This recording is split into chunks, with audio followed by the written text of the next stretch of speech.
Hello, my name is Kelly Odell, Axxess HomeCare Product Specialist.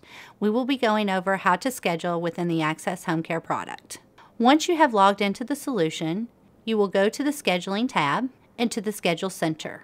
This is one way that you can begin scheduling. There are two required items that must be done prior to being able to schedule a client within Axxess HomeCare. The first required item is that you must have documents set up within your managed company information within the document management system. So as an agency, you will want to make sure that you check your document management to verify that you have turned on any of the documents that you will want to set up and schedule as an agency. If you do not know how to turn on your documents, please locate the Help Center under Managed Company Information Tutorial to learn how to set these documents up. The next required item in order to schedule is having a payment source set up for your client. Simply click on the client's name. This will take you to the client's chart and go to the Edit tab underneath the client, Billing Details tab for that client, to which you will see the payment sources set up for that client. If you do not have a payment source set up for the client, you will be able to add a payment source for your client. Now let's move forward to scheduling a task for your client. Scheduling a task for your client can be reached by clicking on the Schedule tab and going to Schedule Center, or you can simply go to Schedule Activity within the client's chart. Once you are within the client's Schedule Center, you can view the client's Schedule Center by month, by week, or by day. In order to schedule a task for your client, you can schedule simply by clicking on the day that you want to schedule. Once you click on the day, the employee scheduler will pull up for you to schedule the task for your client. The client's name is available. You can schedule your shift length by clicking on the down bar. You have the ability to schedule any shift length hours that you choose. If you want to schedule a 2-hour shift length, you can do so. If you choose to schedule without a time, you can simply click the tab that says Schedule Without a Time, and it will take the time away from the to and from date. If you choose to schedule to override a shift length, you can click this tab here, and you have the ability to put in your designated time frame within. So if you wanted to schedule a 15-minute shift length, then you are overriding any hourly shift. Next is our payment source. Again, as a required item, you must have a payment source attached to the client, as this is a required item as stated by the asterisk. Next is the task. As stated before, you must have tasks set up in your document management under the Admin tab and Manage Company Information. When you click on the selection in the down bar, these will be the tasks and the documents that you have customized and set up under your document management for you to select from. Once you have selected the task to schedule for your client, it will appear. Next, you have the ability to schedule a reoccurrence for this particular task. You can leave it as none. You also have the ability to schedule this current task as daily if this task that you are scheduling for this client reoccurs on a daily basis. And you can repeat that task until a particular date. And you also have the ability to repeat on a sequential day. The next item in the reoccurrence is monthly. The same item with monthly, you can repeat it until a particular date time frame, repeating for a specific number of months, and repeat by either a day of the month or a day of the week. And lastly, in the reoccurrence, you have the option to schedule flexible. Within the flexible schedule, this gives you the ability to select certain days that you want the visit to reoccur on. So this may be an option for agencies to schedule on certain days if it's not going to reoccur on the same days each week. So for example, it may be this week on Monday and Tuesday, and the next week on Wednesday, Thursday, and Friday. Once you are selecting days within the calendar, you will see the number of selected days that you are scheduling for. Once you have selected those days, you have the ability to continue to scroll down and assign a caregiver. If at this time you don't know who you're going to assign this task to, you can leave this visit as unassigned at this time. You also have the ability to find a match using the matching criteria for your client. Any particular comments about this client and this particular task, you have the ability to place those in at this time as well. If you want to save and close, this will schedule this task. You can also save and add another, which will allow you the ability to save this task and schedule it and add another task as well. So we're going to save this task and add another task. What you will see is those visits that you scheduled as flexible will come onto your calendar, and because I chose to save and add another, this keeps my employee scheduler open and allows me to schedule another shift. So at this point, I'm going to select to schedule my shift length as a 2-hour time frame.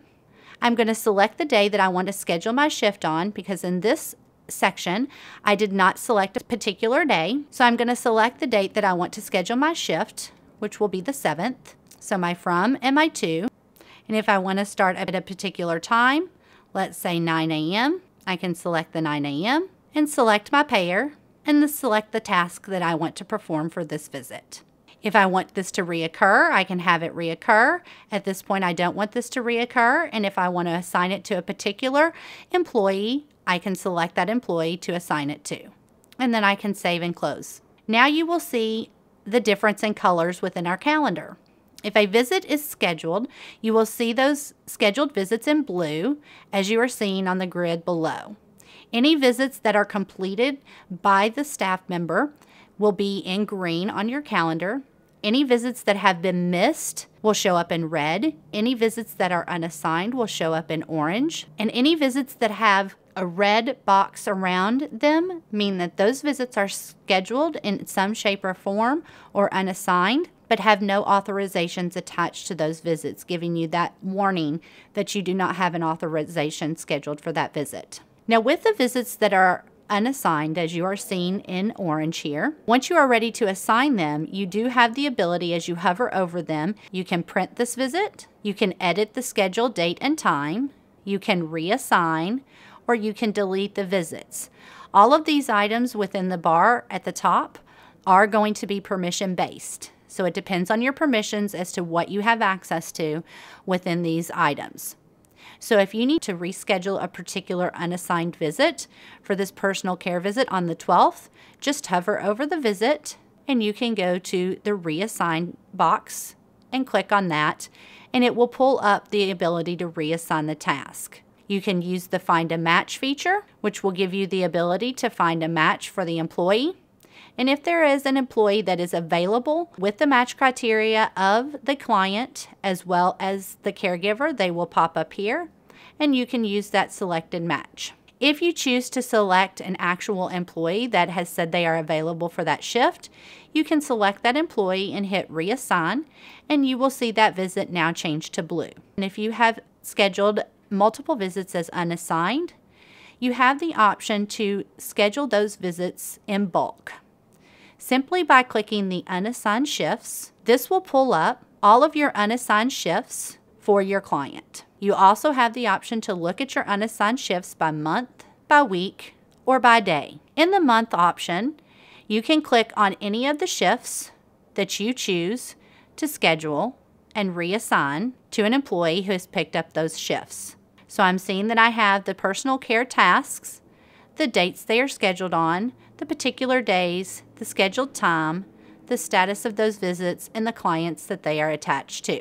I can also click on the tasks and email these out to any preferred employees as well. It will ask me if I want to notify the tasks to the staff, and they will receive an email that those tasks are available to be picked up. If they email back saying that they do want to pick up these particular shifts, you then have the ability to schedule those shifts to that employee who has verified that they do want to pick up the shifts, simply by clicking on the tab next to the shift and hitting reassign at the bottom.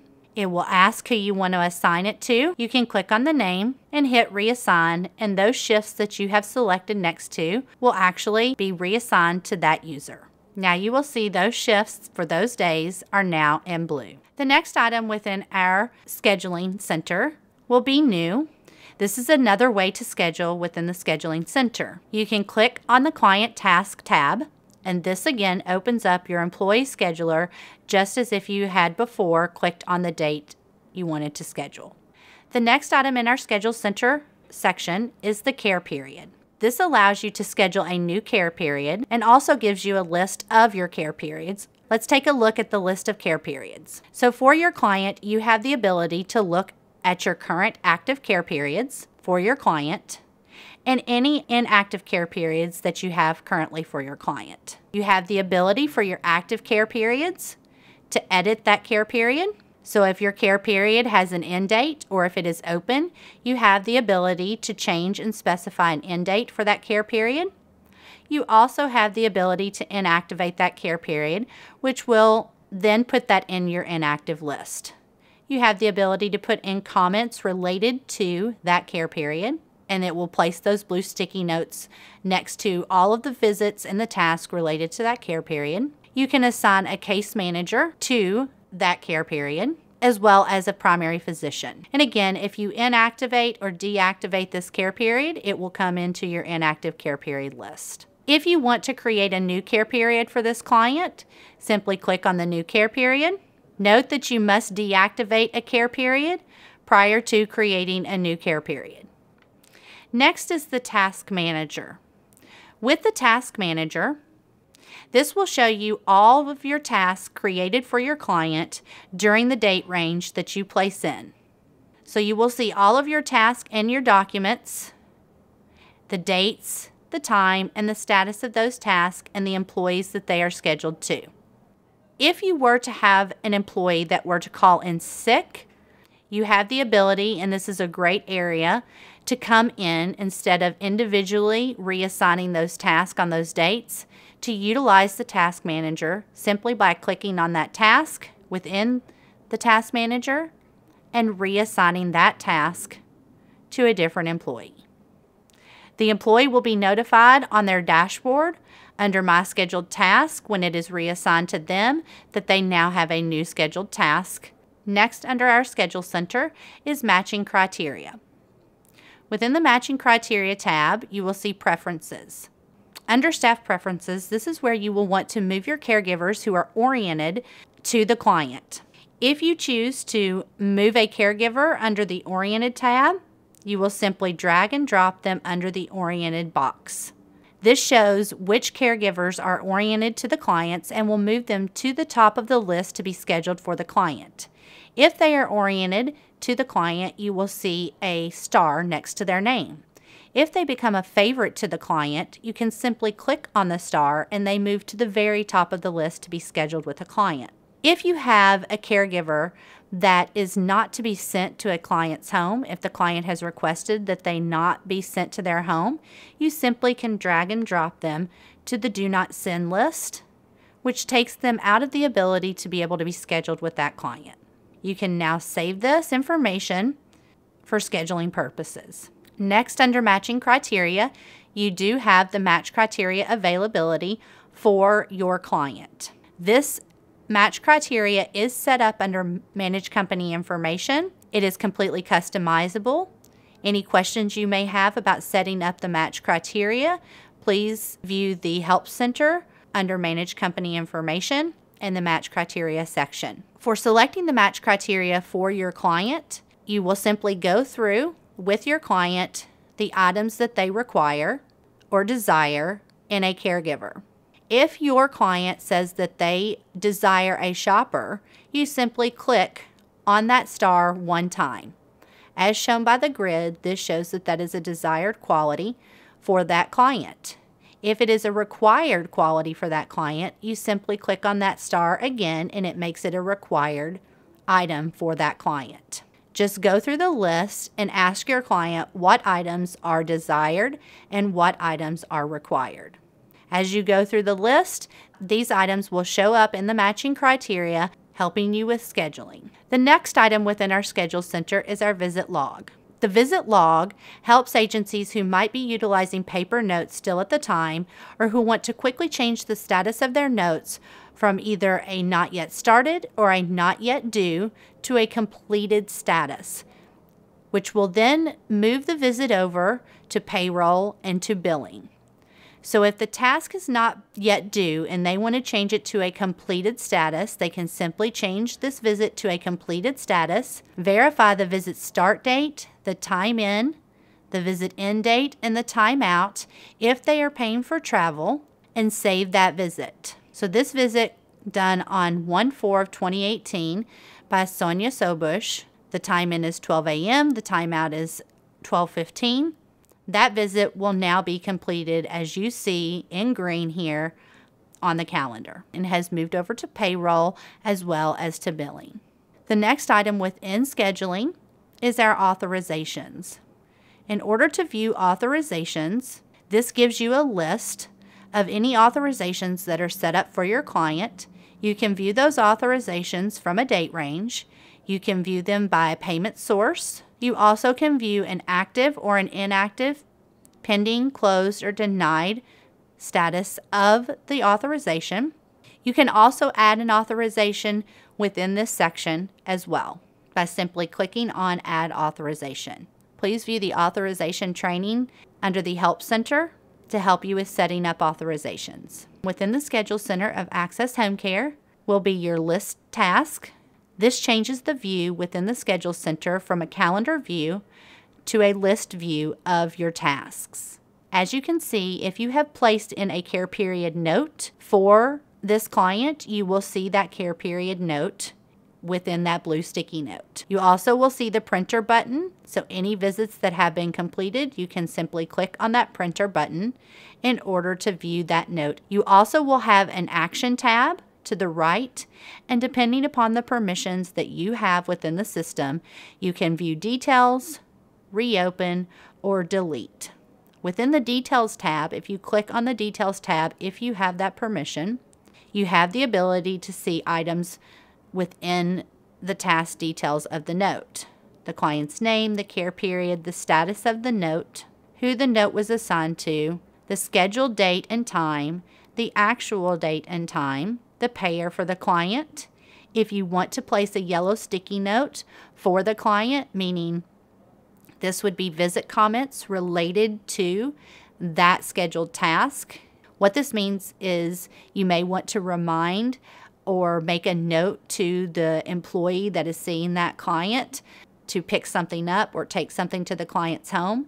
This is the section you would want to put that in, as the yellow sticky note would be related to that client. And any attachments that you may want to attach to this particular task, you can scan those documents in and upload that file.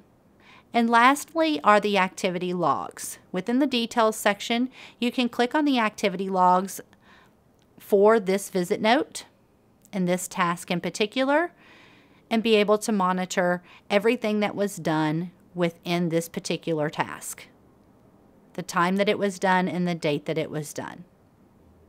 If you prefer to switch back to the calendar view of the schedule, you can hit Hide List, and this will take you back to the schedule and calendar view of the Schedule Center. Again, under the Schedule tab at the main tabs at the top, you do have the ability again to see Schedule Center where we were. My scheduled task does take you to your individual scheduled task. Instead of the scheduled task for the client, these are your individual scheduled tasks for just yourself. You can view any unassigned shifts. You can view the agency schedule. Within viewing the agency schedule, you have the ability to view a daily schedule. You also can change this to a weekly schedule. You can view the schedule by a client view, or you can view the schedule by an employee view. Next, under the Schedule tab, you have the option to copy weeks. For your client, if you have weeks that you want to copy, meaning that you have weeks that are the same for your clients and you want to copy those weeks after you've scheduled 1 week, you have that option. You can select a client that you want to copy their week. If these tasks that you have authorized and you want to select those tasks for, and you can show the conflict handling and how you want the systems to handle those conflicts with those authorizations, if you want it to ignore those authorizations and schedule anyway, or reject and skip. With the client schedule conflicts, do you want the system to ignore and schedule anyway, or reject and skip the task, which will then put that in as unassigned? Or with the caregiver schedule conflicts, do you want to ignore and schedule anyway, reject and skip the task, or mark them as unassigned caregiver and schedule as normal? Next is the source. So when do you want this visit to start, the number of weeks to copy, and the end date, and then the destination date. So a start of the destination date, the number of weeks to copy, and again, the copy of the tasks. And you copy those tasks over, and you will be notified upon its completion. The last item within scheduling is pending co-signature. This item is for agencies needing to utilize a co-signature for staff members that require co-signature. Those documents will be awaiting here, and the disciplines can sign behind the disciplines that require co-signature. You can place a date range within here, and then you will hit refresh, allowing those documents to come in here and allowing the nurses or clinicians to sign those documents. This completes the scheduling training in Axxess HomeCare.